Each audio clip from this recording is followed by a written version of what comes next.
Captain আসে captain যায়। Test অধিনায়কত্বের তিক্ত অভিজ্ঞতা নিয়েছেন বাংলাদেশের ১৪ ক্রিকেটার। কেউ ব্যর্থতা চাপে নিজে থেকে সরে দাঁড়িয়েছেন, কাউকে সরিয়ে দিয়েছে ক্রিকেট বোর্ড। অভিমান থেকেও দায়িত্ব ছাড়ার নজির আছে।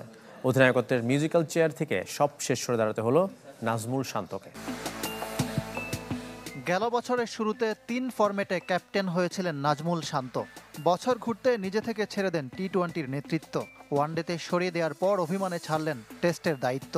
এক ক্যাপ্টেন থেকে ৩ ক্যাপ্টেন থিওরিতে যেতেও বেশি সময় লাগেনি ক্রিকেট বোর্ডের।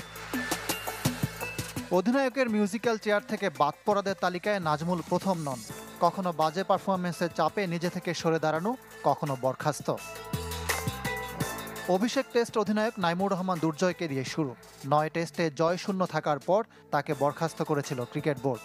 ২০০৩ বিশ্বকাপ ব্যর্থতা ও বিতর্ক সঙ্গী করে অধিনায়কত্ব ছাড়তে হয়েছিল খালেদ মাসুদ পাইলটকে। ৯ ম্যাচের পর সরিয়ে দেওয়া হয় খালেদ মাহমুদ সুজনকেও। হাবিবুল বাশার টিকেছিলেন ১৮ ম্যাচ। ওয়ানডে অধিনায়কত্ব ছাড়ার পর টেস্ট নেতৃত্ব কেড়ে নিয়েছিল বিসিবি। মোহাম্মদ আশরাফুলও একই পথের পথিক। ব্যাট হাতে ভালো করতে না পারার চাপে সরে দাঁড়াতে বাধ্য হয়েছিলেন।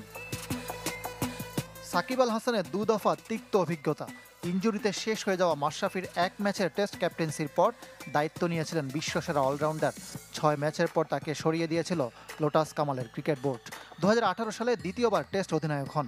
আইসিসি নিষেধাজ্ঞার তিক্ত অভিজ্ঞতা এবার ১৪ ম্যাচের বেশি দীর্ঘ হয়নি। ম্যাচ সংখ্যা ও সাফল্য বিবেচনায় এগিয়ে মুশফিকুর রহিম। তার অধীনে ৩৪ ম্যাচের ৭টাতে জিতেছে বাংলাদেশ দল। তিনিও সমালোচনার মুখে দায়িত্ব ছেড়েছিলেন। ১৭ ম্যাচে নেতৃত্ব দিয়ে নিজে পারফর্ম করতে না পারার ব্যর্থতা থেকে সরে দাঁড়িয়েছিলেন মুমিনুল হক।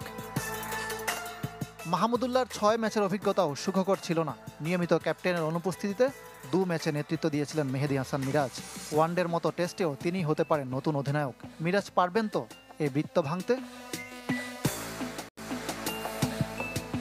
গেল বছরের শুরুতে ৩ ফরম্যাটে ক্যাপ্টেন হয়েছিলেন নাজমুল শান্ত। বছর ঘুরতে নিজে থেকে ছেড়ে দেন টি-20-র নেতৃত্ব। ওয়ানডেতে সরিয়ে দেওয়ার পর অভিমানে ছাড়লেন টেস্টের দায়িত্ব। এক ক্যাপ্টেন থেকে ৩ ক্যাপ্টেন থিওরিতে যেতেও বেশি সময় লাগেনি ক্রিকেট বোর্ডের।